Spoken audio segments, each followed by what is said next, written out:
Gracias a Dios por la oportunidad que nos da nuevamente de estar en este lugar con la disposición de estudiar la palabra de nuestro Dios. Anteriormente habíamos desarrollado una serie que nos condujo por las 7 iglesias del Apocalipsis. ¿Se acuerdan? Pues ya se olvidaron ya. Bueno, está bien. Hoy yo voy a iniciar una nueva serie. No significa que voy a predicar todos los miércoles. De hecho, estamos haciendo planes para que aquellos que están participando del Club de Homilética a nuestra iglesia puedan desarrollarse también. Pero cuando me toque predicar voy a irle dando continuidad a esta serie que va a iniciar hoy.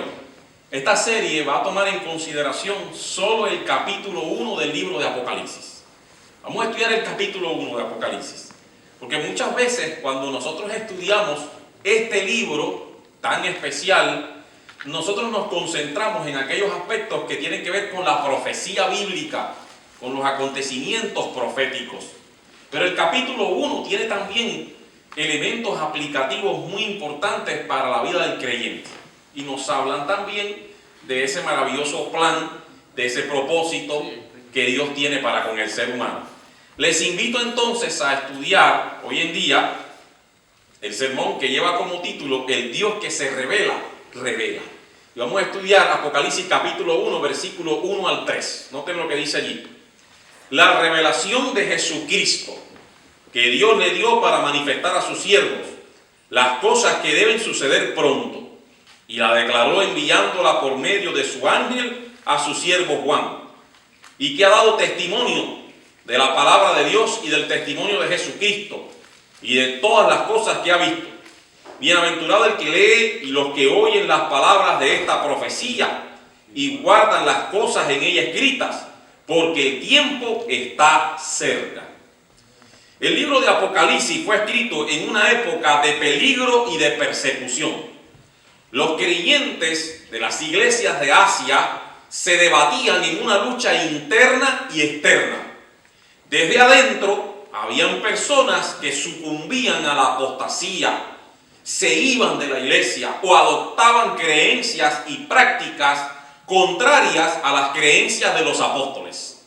De afuera, el ambiente político que le rodeaba la apostasía, o pudiéramos decir las costumbres paganas del medio donde ellos se desarrollaban, también minaba su fe. Dios entonces escribe el libro de Apocalipsis para mostrar la intención que tiene para con ellos, de que ellos de alguna manera puedan conocerle, puedan apreciar el plan de salvación que Dios ha ido desarrollando a lo largo de toda la historia.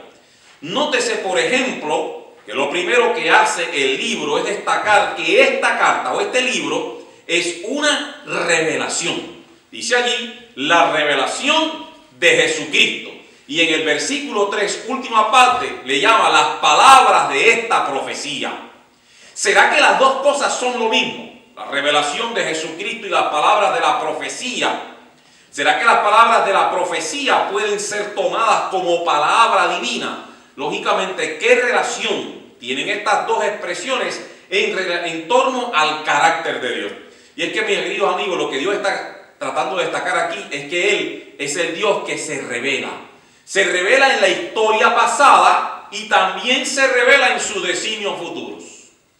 Dios es el Dios que se muestra. Dios es el Dios que se da a conocer. Muchas veces pensamos que Dios no se involucra en la vida del ser humano. Lo vamos a ver un poquito más adelante, porque en las culturas orientales antiguas, los dioses no se relacionaban con el hombre. Ellos veían a los dioses tan trascendentes que no tenían ningún tipo de relación con el ser humano. El libro de Apocalipsis nos muestra que la principal intención que tiene Dios para con el hombre es revelarse a sí mismo.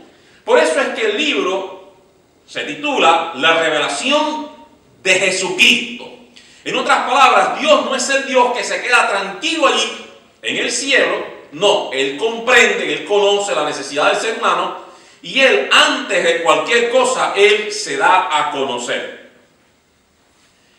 No es difícil entender esto si nosotros somos como Juan en la isla de Patmos. Allí en la isla de Patmos, Juan estaba desterrado. Juan estaba perseguido y Juan estaba sufriendo el aislamiento social. Allí en la isla de Patmos, muy tranquilo Juan, contrario a lo que muchas personas, Juan no estaba en las canteras ni mucho menos, pero Juan estaba en una isla aislado totalmente del ambiente social. Pero la Biblia nos dice que esta es la revelación de Jesucristo que Dios le dio.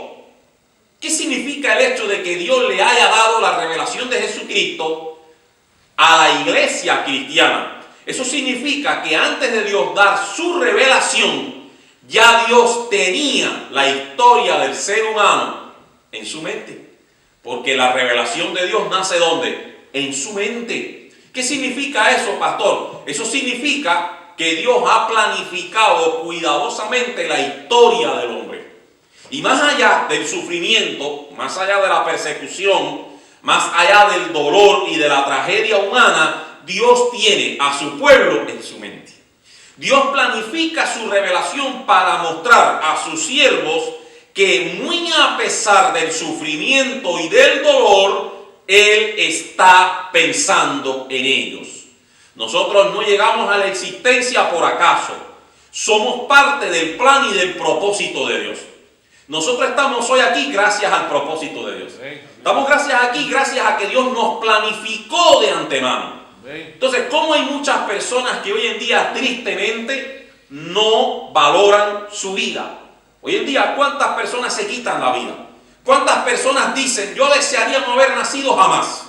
¿O cuántas personas tristemente no tienen un concepto correcto de lo que valen, del valor que como seres humanos tienen? Mi querido amigo, nosotros no somos cuestión del acaso.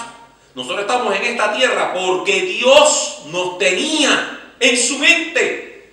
Y Dios dio la revelación a su pueblo. Él planificó la historia. Dios es el Dios que se revela en esa historia, mostrándonos su designio, mostrándonos sus propósitos. Allí está Dios dándose a conocer.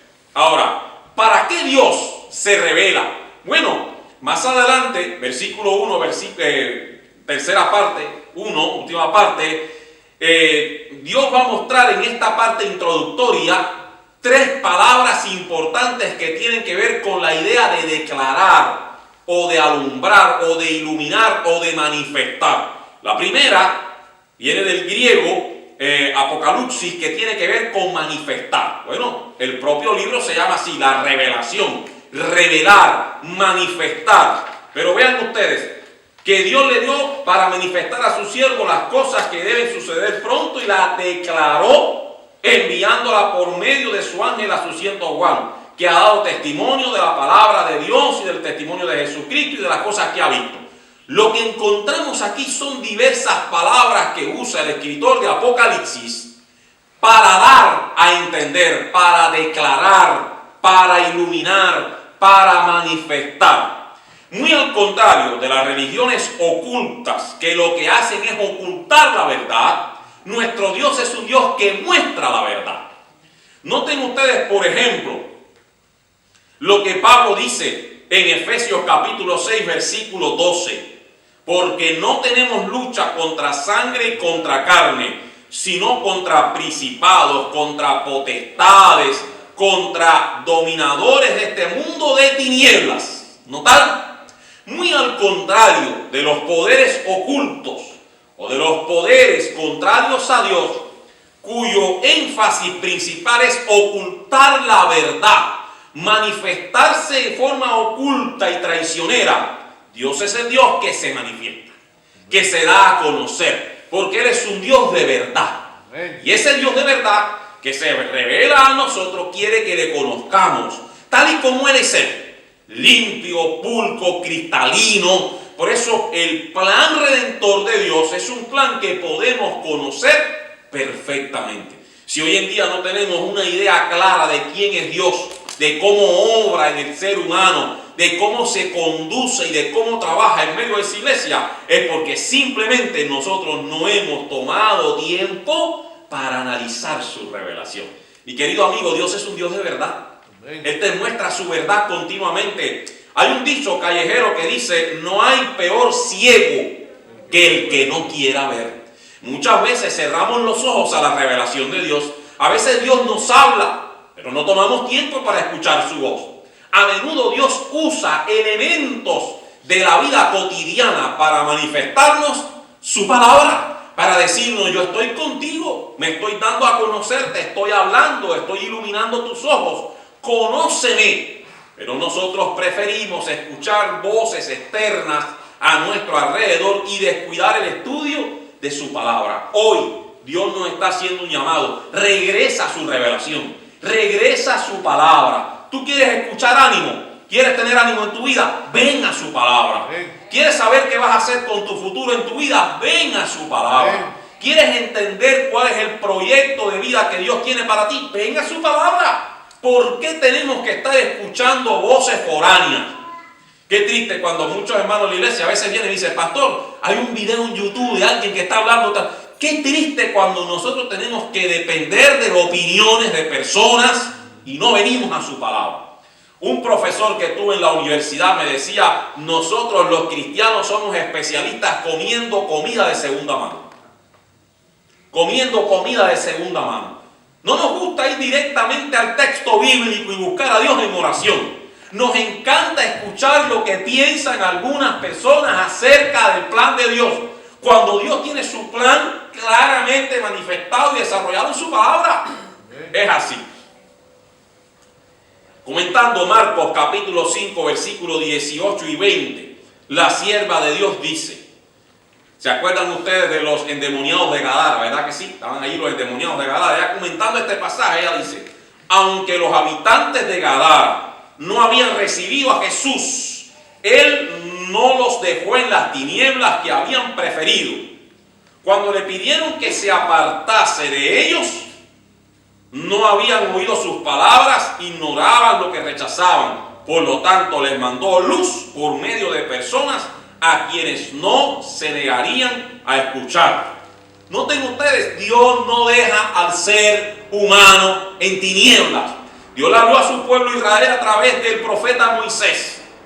Dios le habló a su pueblo a lo largo de la historia a través de sus profetas.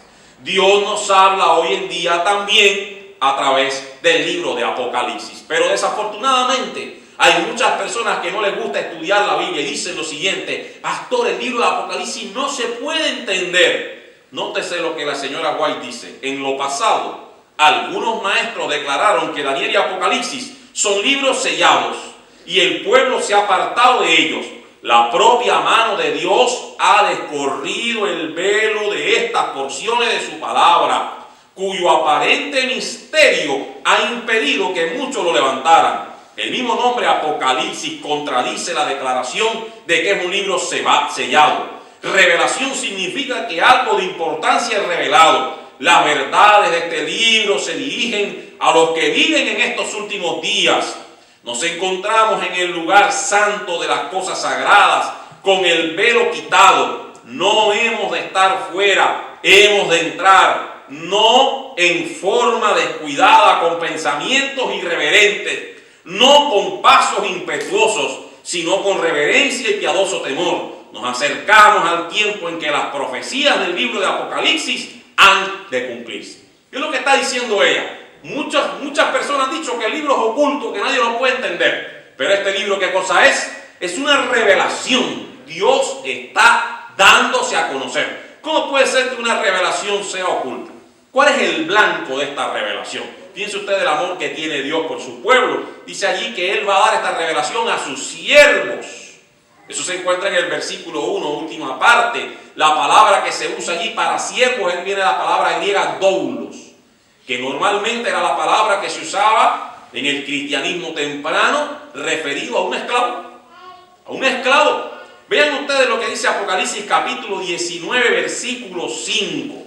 Noten lo que dice allí. Dice: y del trono salió una voz que decía: alabad a nuestro Dios todos sus siervos, los que le teméis, los pequeños y los grandes. Noten ustedes por qué a mí me gusta el libro de Apocalipsis. Porque este libro es un llamado a la consagración y a la búsqueda de Dios. ¿Quiénes son los siervos de Dios? Aquellos que temen a Dios, ¿verdad que sí? Aquellos que veneran su nombre. Y el libro completamente nos llama a tener una disposición abierta para recibir su revelación. Pero la revelación Dios no la da a cualquiera. Dios no se revela a cualquiera. Dios se revela a sus siervos, a aquellos que le aman, a aquellos que temen su nombre, a aquellos que viven una vida de consagración. Él está llamando a su pueblo para que su pueblo tenga una relación especial con Él, para que viva una vida consecuente con el Dios de la Biblia y a partir de ahí pueda encontrar dirección para su vida. Ahora vean ustedes que Dios también hace provisión para sus siervos, porque dice allí que Él ha revelado las cosas que deben suceder. ¿Cuándo? ¿Cuándo deben suceder las cosas? Pronto. ¿Saben ustedes? Interesantemente, la palabra griega que se usa allí en el griego es taxei, que es de donde nosotros usamos la palabra taxis. Supuestamente hablando de la rapidez, ¿verdad que sí? Aunque hay muchos taxis hoy que no son muy rápidos, pero la idea es que aquí que yo vengo pronto, la revelación es pronto, mi querido amigo. Dios quiere revelarse a tu vida, Dios quiere darse a conocer. La señora White dice, vi que el residuo no estaba preparado para lo que viene sobre la tierra. Un estupor como letargo parecía suspendido sobre el ánimo de la mayoría de aquellos que profesan creer que tenemos el último mensaje. Mi ángel acompañante exclamó con intensa solemnidad, preparaos, preparaos, preparaos, porque la ardiente ira del Señor ha de manifestarse pronto, ha de ser derramada sin mezcla de misericordia y no estáis listos. Rasgad vuestro corazón y no vuestras vestiduras. Una gran obra tiene que ser hecha en favor del residuo. Muchos de los que lo componen se espacían en pruebas menudas, dijo el ángel, os rodean legiones de malos ángeles y están tratando de esparcir sus espantosas tinieblas a fin de apresaros en sus lazos. Ustedes permiten que vuestra atención sea distraída con demasiada facilidad de la obra de preparación y de las importantísimas verdades para estos días postreros.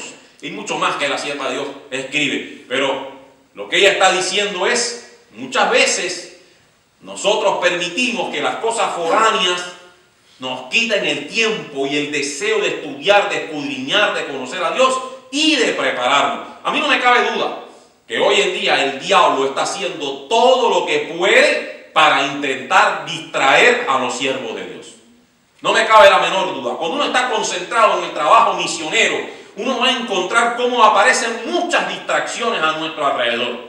Y el diablo comienza a distraernos para que nosotros no le prestemos atención a lo que Dios quiere mostrarme. Tampoco me cabe duda que viviendo en este último tiempo, en la historia de este mundo, aquel que no esté firme en Dios sufrirá pruebas que le harán dudar de su fe. Y querido amigo, vivimos en medio de un tiempo a donde Dios está tocando a su pueblo y está derramando su espíritu. Por otro lado, aquel que no esté firme en la fe va a ser continuamente conducido por el enemigo a creer cualquier cosa, a enfrentar cualquier tipo de prueba, y en ese contexto usted puede desviarse completamente. Entonces no me sorprende que vengan pruebas y dificultades a nuestra vida. No me sorprende que muchos de nosotros estemos siendo asediados con tentaciones continuamente. No me sorprende que muchas veces nosotros mismos sintamos la presión en nuestra carne. No nos sorprende que muchas veces encontramos noticias a nuestro alrededor que nos hacen tambalear. ¿Por qué? Porque vivimos en el último tiempo de la historia de este mundo. Cristo viene pronto. ¿Y qué es lo que está sucediendo con nuestra iglesia? Que muchas veces en nuestra vida, nosotros estamos viviendo esta vida como si simplemente no supiésemos en qué tiempo estamos viviendo. Pero vienen pruebas, vienen dificultades que te dejan tambaleando, vienen a menudo dudas a tu mente y tú dices, ¿por qué, Señor, acontece esto? Acontece esto porque estamos viviendo en el último tiempo de la historia de este mundo. Acontece esto porque Dios se te está dando a conocer a través de su palabra, una palabra que hemos descuidado y que muchas veces no le dedicamos atención. Prestamos atención a cualquier cosa, menos a su revelación. Pero Dios se nos da a conocer. No podemos decir que la palabra de Dios es que Dios sí se revela, pero nosotros no disponemos nuestro corazón y nuestra vida para entender su revelación. Entonces ahí está Dios mostrando eso a su pueblo. ¿Cómo Dios orienta a su pueblo? La Biblia nos dice que Él la declaró. La declaró. Noten ustedes el programa organizado de Dios. Su cuidadosa planificación y orientación de vida implica que Dios está preocupado por su pueblo. Él no se quedó con ese conocimiento. Él no se quedó con la comprensión de los eventos futuros. Él la declaró. ¿Y cómo fue que la declaró? Él trazó una estrategia. El Padre la dio al Hijo. El Hijo la dio al ángel. El ángel lo dio a Juan para que Juan se lo transmitiera a la iglesia. En esta cadena de revelación, Dios está mostrando a todos los agentes involucrados en la salvación del hombre. Todo el cielo está preocupado en ti. Entonces, mi querido amigo, ¿cómo es posible que nosotros como seres humanos a veces no nos demos el valor que realmente el cielo nos da? Cuando Él ha planificado todo y lo ha puesto delante de ti para que tú te apropies de eso. La Biblia, la sagrada palabra de Dios, su revelación, el libro de Apocalipsis, todo lo que está aquí es la muestra del amor inconmensurable de Dios a su pueblo. Levántate mañana cuando vayas para el trabajo y siéntate dichoso. Siéntate bendecido, porque Dios te ha traído a sus pies. Que por ser cristiano muchas veces van a venir pruebas, claro que sí. Estamos viviendo en medio de un tiempo donde a medida que nos acercamos al tiempo del fin, sabiendo que al diablo le queda poco tiempo, él actúa como ¿qué? Dice la Biblia, ¿como un qué? Como un león. Y no cualquier león, es un león rugiente. Ese león rugiente, esa expresión rugiente, es como un león cuando tiene ¿qué? Hambre. Él tiene hambre. ¿Tiene hambre de qué? Tiene hambre de ti.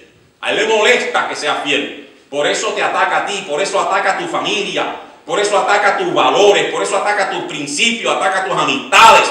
Entonces, mi querido amigo, muchas veces nosotros no entendemos este panorama del conflicto en el que estamos. Y a menudo andamos por esta vida como cristianos ignorantes de que hay todo un conflicto a nuestro alrededor. Y cuando viene la dificultad a nuestra vida, empezamos a decir, ¿y por qué me sucede eso a mí? ¿Y por qué esto? ¿Y por qué lo otro? No te pasa a ti porque tú eres cristiano. Te has decidido por Cristo. Te has entregado a Cristo y le has proclamado y has testimoniado públicamente de que eres un hijo de Dios. Si eres un hijo de Dios, agárrate. ¿Escucha bien? Si eres un hijo de Dios, agárrate. ¿Cómo que agárrate? Agárrate, porque el diablo viene contra ti con toda su fuerza. Y aquel que no esté firme, caerá. Caerá. Cada día me levanto pensando, ¿cuál es el plan que Dios tiene para mí? Señor, ¿qué propósito tú tienes conmigo? Cada día siento en mis hombros el peso de la responsabilidad. En donde quiera que yo ando en la calle, aquí caminando, en toda mi vida, siempre pensando en la mente, ¿cuál es el plan que tienes conmigo? ¿Qué quieres? ¿Cómo puedo honrar tu nombre? Y la tristeza viene a mi vida cuando yo no le honro. Deberíamos tener la misma tristeza nosotros, porque hay un conflicto cósmico que se ciña a nuestro alrededor. Hay toda una gama de filosofías, de creencias, de oscuridad sobre este mundo. Y Dios nos manda su revelación para que estemos apercibidos. Esa revelación no es más que la muestra de su carácter, de su bondad, de su planificación para nosotros, que nos grita a viva voz: tú eres mi hijo, yo te amo. Te planifiqué desde antes de la fundación del mundo. Te vi allí en la cruz y llevé sobre mí tus pecados. Por favor, no te desanimes en medio de las pruebas. No ceses de buscarme. Y aquí yo estoy contigo todos los días hasta el fin del mundo. Amén. Caerán mil a tu diestra y 10.000 a tu siniestra, mas a ti no llegarán. He aquí que en la palma de mi mano te tengo esculpido. ¿No lo notas? El Dios de la historia, el Dios de la revelación, el Dios de la profecía, hablando de ti, de mí, de tu historia y de mi historia en sus manos. Entonces, mi querido amigo, en esta noche, sal de esta casa, esa casa de oración, y sale para tu casa. Número uno, agradeciéndole a Dios porque Él te tiene en sus manos, que eres importante para Él. Número dos, no te descuides, no descuides la oración, no descuides el estudio de las Escrituras. Mira a ver la información que estás viendo. Mira a ver a lo que le estás dedicando tiempo. Mira a ver qué estás haciendo con tu teléfono, con tu tablet. Mira a ver a dónde estás yendo. Hermano, cuidado. Todos aquí, en un momento, hemos sido presas de las garras del diablo. Cuidémonos de eso. Dios nos está llamando hoy y vamos para Él. Pongámonos en sus manos porque Dios nos habla. Que Dios les bendiga. Amén.